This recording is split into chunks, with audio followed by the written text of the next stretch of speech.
या इकोसिस्टीमचे आणखी 4 कंपोनंट आपल्याला बेसिक स्टडी करायचे आहेत. Productivity of ecosystem, decomposition, energy flow and nutrient cycle.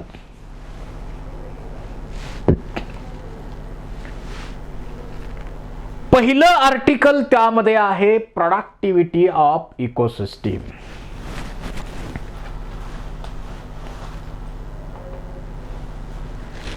You know, solar energy is a basic source of energy on earth.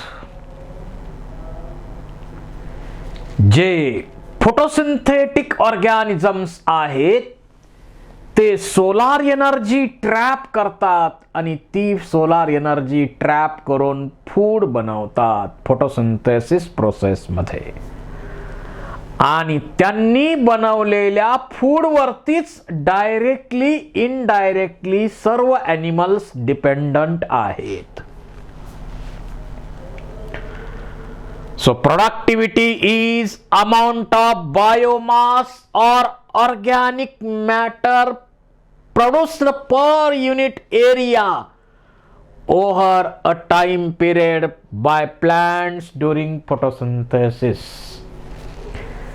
एखाद्या एरियामध्ये ठराविक वेळेमध्ये प्लांटनी जे फोटोसिंथेसिस प्रोसेसनं बनवलेलं फूड आहे त्याला आपण म्हणतो primary production. It is expressed in weight or energy. Weight किंवा एनर्जीच्या फॉर्म मध्ये आपण एक्सप्रेस करू शकतो. So rate of biomass production is called as productivity. Biomass किती तयार होतं त्याचा रेट म्हणजे productivity. It is expressed in G⁻² per year (1) or kilocalorie M⁻² or year⁻1.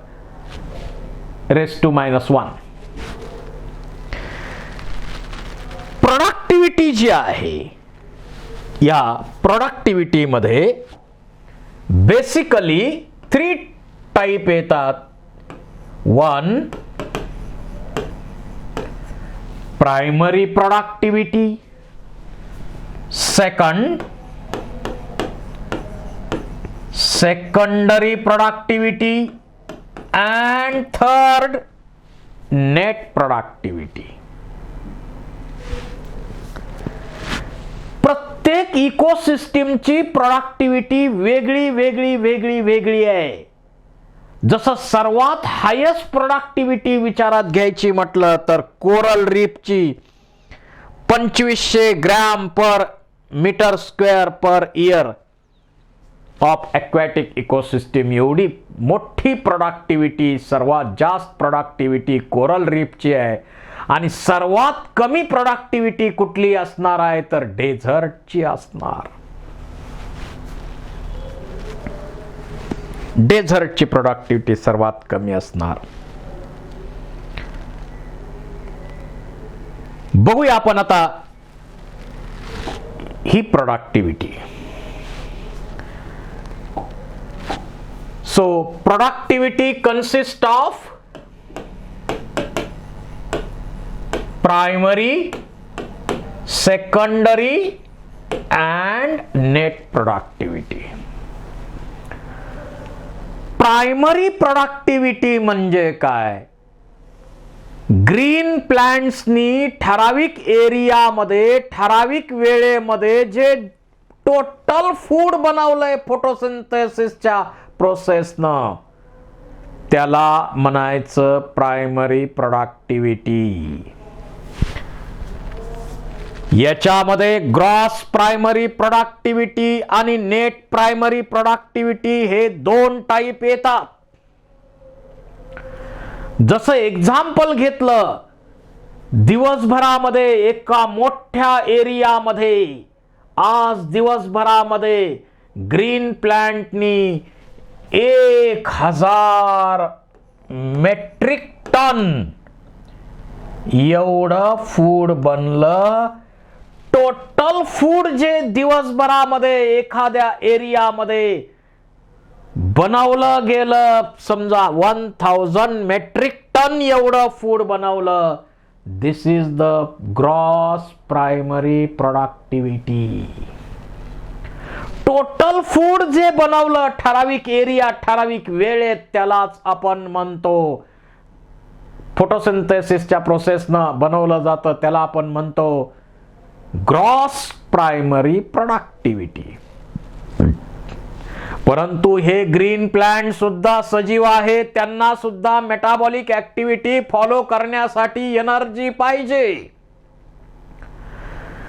आणि मग रिस्पिरेशनच्या प्रोसेसमध्ये गृहीत धरू या प्लांट्सनी रिस्पिरेशनची प्रोसेस करणार आणि त्याच्यामध्ये या रिस्पिरेशनच्या प्रोसेसमध्ये त्यांनी त्यातलं 100 मेट्रिक टन फूड वापरलं. 1000 मेट्रिक टन दिवसभरात बनवलं आणि 100 मेट्रिक टन त्यांनी त्यातलं वापरलं. म्हणजे net productivity, net primary productivity किती शिल्लक राहिली तर 900 मेट्रिक टन ही झाली नेट प्रायमरी प्रोडक्टिव्हिटी. आजच्या दिवसाची नेट प्रायमरी प्रोडक्टिव्हिटी जी आहे 900 मेट्रिक टन म्हणता येईल. आता 900 मेट्रिक टन जी प्रायमरी प्रोडक्टिव्हिटी आहे ती प्रोडक्टिव्हिटी पुढच्या लेवलला वापरता येईल, सेकंडरी लेवलला वापरता येईल. कंझ्युमर्स ती प्रोडक्टिव्हिटी वापरतील. तर प्रायमरी प्रोडक्टिव्हिटी मध्ये बघा, net primary productivity is equal to gross primary productivity minus respiration. That is 1000 minus 100, that is equal to 900 metric ton. एक एक्झाम्पल म्हणून घेतोय, हे काय रियल एक्झाम्पल नाही आहे, समजावं म्हणून सांगतोय फक्त. आता यामधली 900 metric ton, so 900 metric ton food is available for next level of ecosystem. जे सगळे कंझ्युमर्स आहेत, कंझ्युमर आता त्याच्यावरती प्रायमरी कंझ्युमर घेतले समजा, तर हे कंझ्युमर काय करतील, 900च्या 900 मेट्रिक टन खाणार का नाही. समजा त्यामध्ये त्यांनी 500 मेट्रिक टन एवढं फूड घेतलं,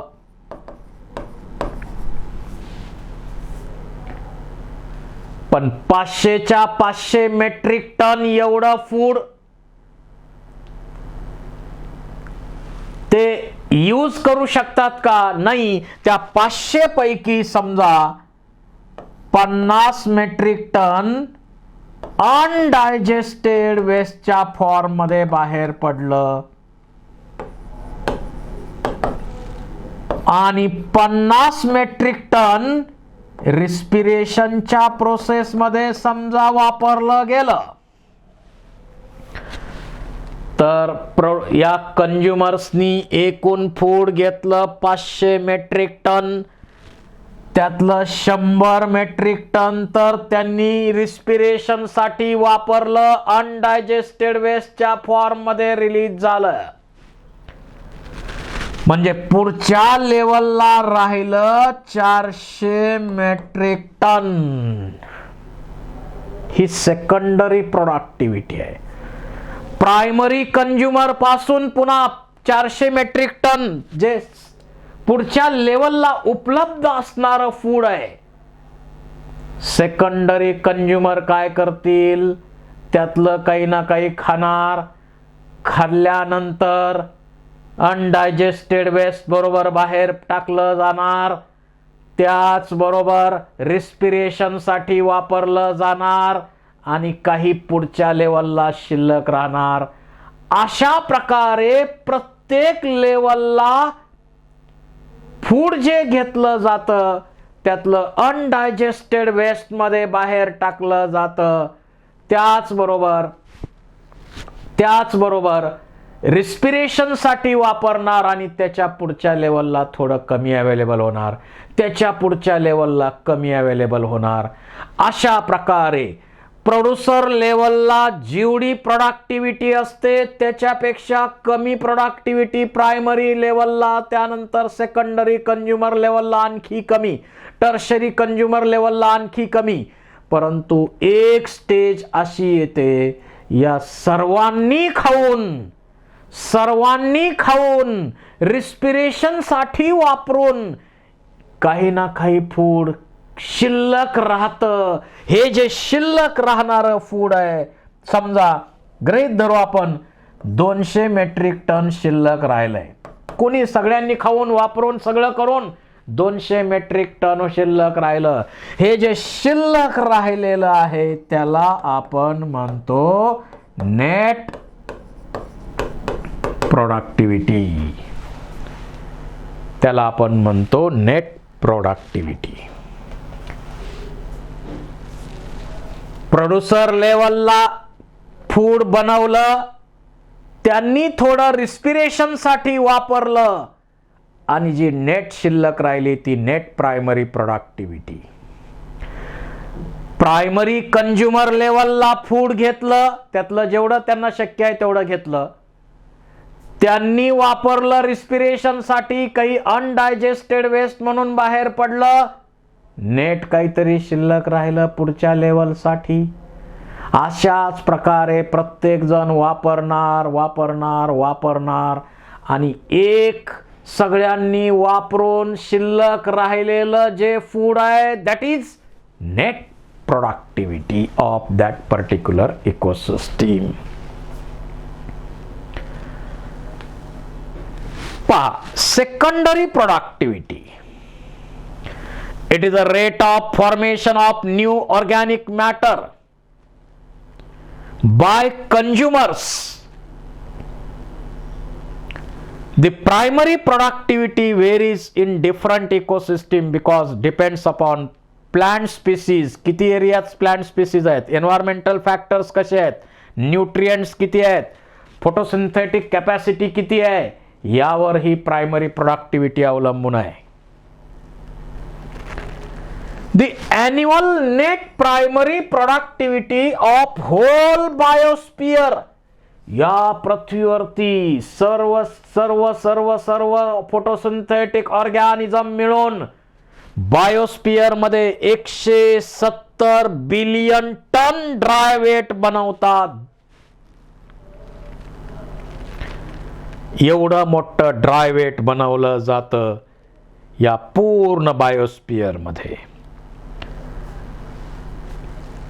Of this, despite occupying 70% of surface, the productivity of ocean is 55 million tons. त्यातली समुद्रामध्ये फार मोठी प्रोडक्टिव्हिटी आहे.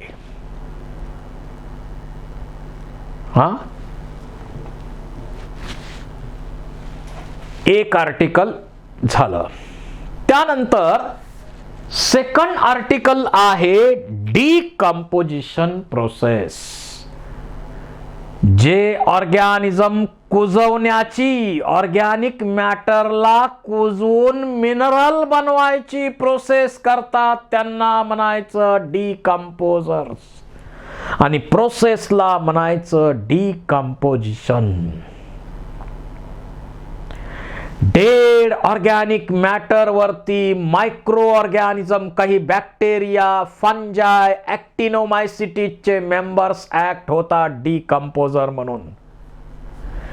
ते डायजेस्टिव्ह एन्झाईम रिलीज करतात आणि ऑर्गॅनिक मॅटरचं डिकम्पोजिशन करतात आणि मिनरल्स तयार करतात. ते मिनरल्स पुन्हा नवीन लाईफसाठी यूज केले जातात. It is a breakdown of complex organic compounds by decomposer into inorganic substances like CO2, water and nutrients. It is largely oxygen requiring process, म्हणजे aerobic process आहे ही. आणि जे डेड ऑर्गॅनिक मॅटर यासाठी वापरलं जातं त्याला आपण म्हणतो डिट्रायटस. म्हणजे डेड प्लांट रिमेन्स असतील, पाला पाचोळा, डेड प्लांटचे पार्ट्स असतील, लिव्ज असतील, बार्क असतील, फ्लावर असेल, dead remains of animals, faecal matter, या सर्वांचं हे डेड ऑर्गॅनिक मॅटर जे आहे याचं डिकम्पोजिशन केलं जातं. समजा ॲनिमल्स मरून पडलेले आहेत, प्लांटचे पार्ट गळून पडलेले आहेत, या डेड ऑर्गॅनिक मॅटर वरती डिकम्पोजिशनची प्रोसेस केली जाते आणि CO2 म्हणजे CO2 वेगळा होईल, वॉटर वेगळं होईल, मिनरल्स वेगळे होतील.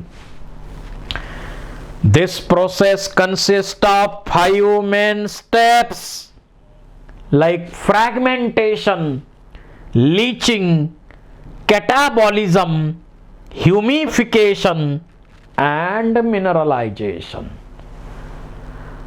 ही प्रोसेस डिकम्पोजिशनची 5 मेन स्टेप मध्ये होते. फ्रॅगमेंटेशन, लीचिंग, कॅटाबॉलिझम, ह्युमिफिकेशन आणि मिनरलायझेशन. पहिली स्टेप आहे फ्रॅगमेंटेशन. हे अर्थवर्म सारखे जे ॲनिमल्स आहेत, डिट्रायटस ॲनिमल्स, डेड ऑर्गॅनिक मॅटर वरती जगणारे जे ॲनिमल्स आहेत ते काय करतात, या डेड ऑर्गॅनिक मॅटरचं ब्रेकडाऊन छोट्या छोट्या तुकड्यांमध्ये करतात. असे जे ॲनिमल्स आहेत त्याला डेट्रिव्होर्स असं आपण म्हणतो. Example earthworm. म्हणजे डेड ऑर्गॅनिक मॅटरचे लहान तुकडे करणे याला म्हणायचं फ्रॅगमेंटेशन. अर्थवर्म सारखा ॲनिमल ते करत असतो. आता जे तुकडे केलेले आहेत त्याच्यामध्ये वॉटर सोल्युबल इनऑर्गॅनिक न्यूट्रिएंट खाली जातात, खाली येतात इथं सॉइल हॉरिझॉन मध्ये, आणि precipitated as unavailable salt त्याला आपण म्हणतो लीचिंग. जे तुकडे केलेले आहेत त्याच्यामध्ये जे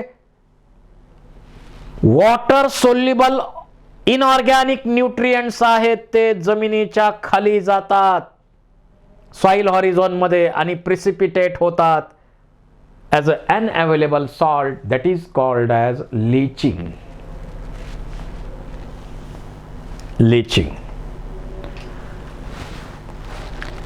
त्यानंतर degradation of detritus into simple inorganic substances by bacterial and fungal enzymes. Bacteria आणि फंजाय आपले एन्झाईम रिलीज करतात आणि हे जे तुकडे आहेत त्या तुकड्यांचं ब्रेकडाऊन करतात. त्या ब्रेकडाऊनच्या प्रोसेसला आपण म्हणतो कॅटाबॉलिझम. इनऑर्गॅनिक सबस्टान्सेस मध्ये ब्रेकडाऊन करणे. Fragmentation, leaching and catabolism occur simultaneously. या तिन्ही स्टेप सायमल्टेनियसली होत असतात.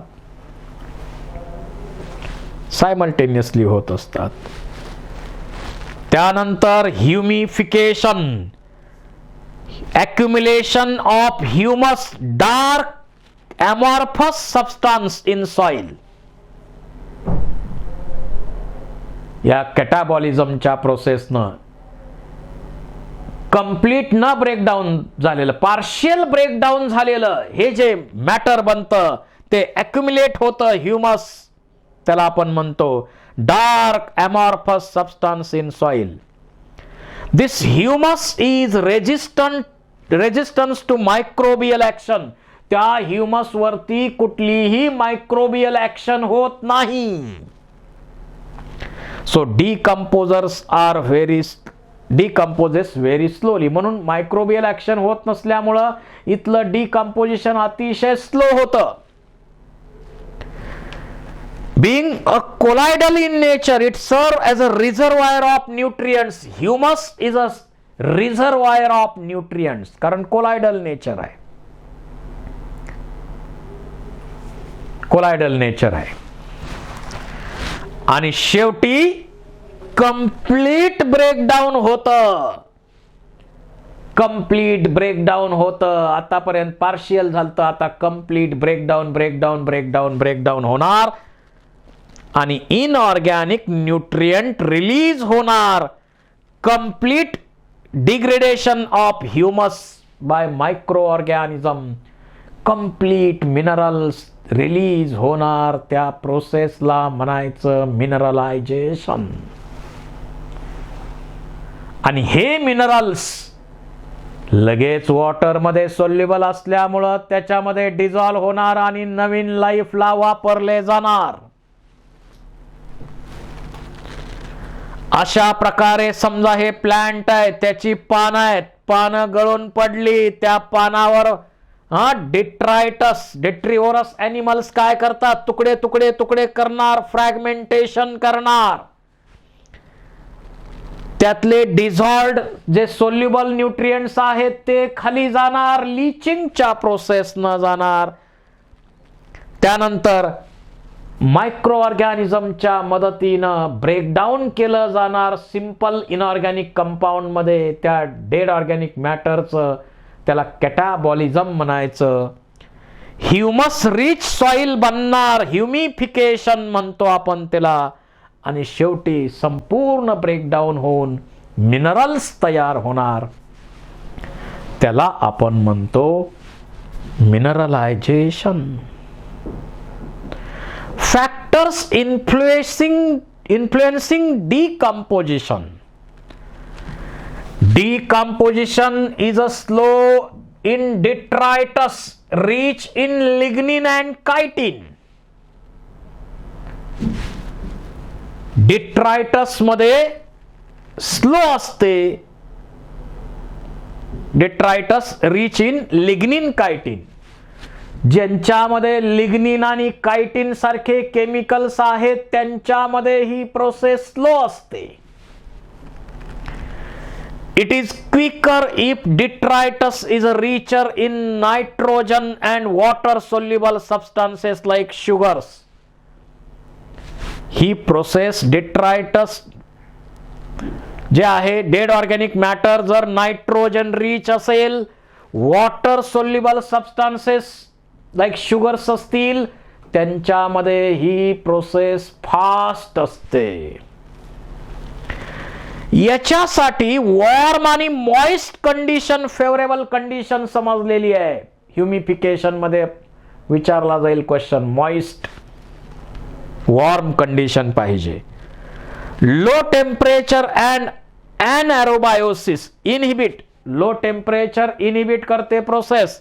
ॲनारोबिक असेल ऑर्गॅनिझम तर तेही इनहिबिट करतात या प्रोसेसला.